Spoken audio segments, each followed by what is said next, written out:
సభకు రాని ఎమ్మెల్యేల విషయంలో అసలు ఏం చర్యలు తీసుకుంటారు?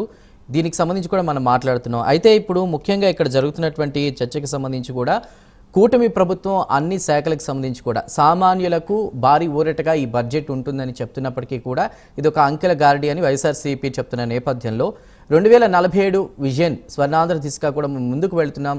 రాష్ట్రం పాత్ర దేశ అభివృద్ధికి సంబంధించి కూడా కీలకంగా కాబోతోంది. ఆ దిశగా కూటమి ముందుకు వెళ్ళబోతుంది అనేది వాళ్ళు చెప్తున్నప్పటికీ కూడా రైట్ లావణ్య గారు ఏమంటారు? 3.32 లక్షల కోట్లతో బడ్జెట్ ఇది అంకెల గారడీ కాదు, ఆంధ్రప్రదేశ్ ప్రజల ఆశలకు సంబంధించిందని కూటమి చెప్తున్న నేపథ్యంలో సో మీరు అంటే వివిధ రంగాల శాఖలకు కూడా మీరు కేటాయించారు. సో ఏ దిశగా మీరు ముందుకు వెళ్ళబోతున్నారు? ఇది ఒక అంకెల గారడీ అని వైఎస్ఆర్సీపీ వాళ్ళు అంటున్నారు.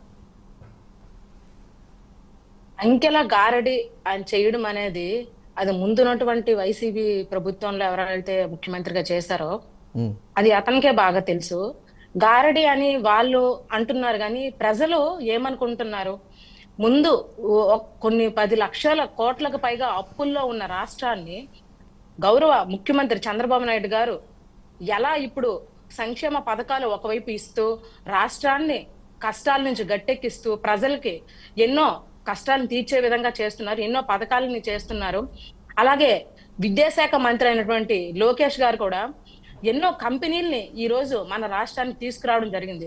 ఒకప్పుడు హైదరాబాద్ ఎలా ఉండేది, ఇప్పుడు ఎలా తయారైంది. అలాగే 2047 నాటికి మన ఆంధ్రప్రదేశ్ రాష్ట్రాన్ని స్వర్ణాంధ్రప్రదేశ్ గా మార్చాలన్నదే ముఖ్యమంత్రి చంద్రబాబు నాయుడు గారి కళ. దానికోసం ఎంతగానో కష్టపడుతున్నారు. సో మరి అంకెల గారడి విషయానికి వస్తే ఇప్పుడు జరుగుతున్నటువంటి అభివృద్ధి ప్రతి ఒక్క ఎన్నో గ్రామాలు, గిరిజన గ్రామాలు కానీ రూరల్ విలేజ్ల్లో కానీ ఎక్కడా కూడా ఎటువంటి ఇబ్బంది లేకుండా ప్రతి ఒక్క గ్రామానికి రోడ్లు వేయడం జరుగుతుంది. అప్పుడు వైసీపీ ప్రభుత్వంలో ఎలా ఉండేవి రోడ్లు వాళ్ళకే తెలుసు.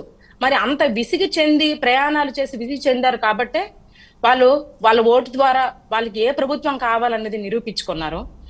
మరి అదే విధంగా ఉద్యోగాలు కూడా ఎంతో మందికి తీయడం జరిగింది. టీచర్ పోస్టులను డిఎస్సి ద్వారా ఎంతో మంది నిరుద్యోగులకి ఉద్యోగాలు ఇవ్వడం జరిగింది.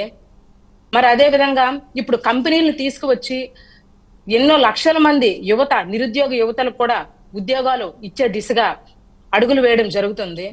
మరి ఒకప్పుటి మన ఎంతో అభివృద్ధి చెందుతున్నటువంటి మన ఆంధ్రప్రదేశ్ రాష్ట్రం వైసీపీ ప్రభుత్వం వచ్చిన తర్వాత ఎంత ఘోరంగా తయారైందో ప్రతి ఒక్కరికి తెలుసు.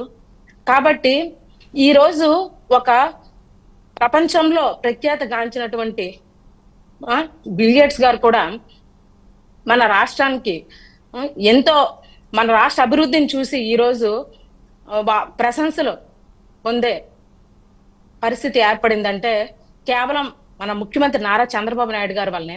మరి పెన్షన్ విషయానికి వస్తే మరి అంకెల గారడి అని చెప్తున్నారు కదా, ఒకప్పుడు పెన్షన్ వాళ్ళు 1000 రూపాయలు పెంచడానికి ఎంతకాలం తీసుకున్నారు?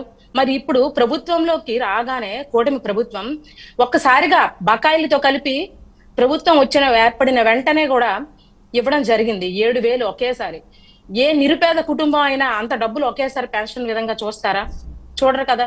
మరి అంకెల గారడి అనుకున్నప్పుడు ఇంత సంక్షేమం దిశగా ప్రజలకి ఇంత విధంగా సహాయపడుతున్నందుకు ప్రజలు వాళ్ళ యొక్క కృతజ్ఞతను తెలియజేసుకుంటున్నారు.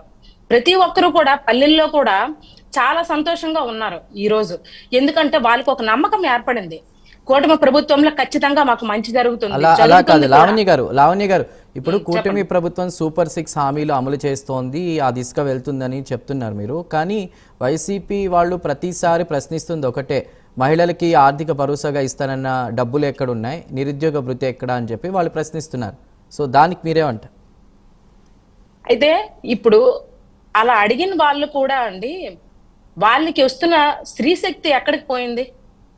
స్త్రీ శక్తి మహిళలకే కదా. స్త్రీలని మనం ఎంత గొప్పగా చూడకపోతే స్త్రీ శక్తి పథకం కింద బస్సుల్లో వెళ్తారు ఇప్పుడు ఆడవాళ్ళు. ఏదైనా సరే ఒక వరుస క్రమంలో జరిగినప్పుడే, ఒక పద్ధతి క్రమంలో జరిగినప్పుడే దానికి విలువ ఉంటుంది. సో రైతులకు కూడా డబ్బులు వేయడం జరిగింది, రైతన్నలకి పెన్షన్ పెంచారు. ప్రతి ఒక్కరు కూడా జరుగుతుంది, ఒకదాని తర్వాత అది ఖచ్చితంగా జరుగుతుంది. మాట ఇచ్చిన తర్వాత ముఖ్యమంత్రి గారు ఎప్పుడు తప్పడం అంటే జరగదు.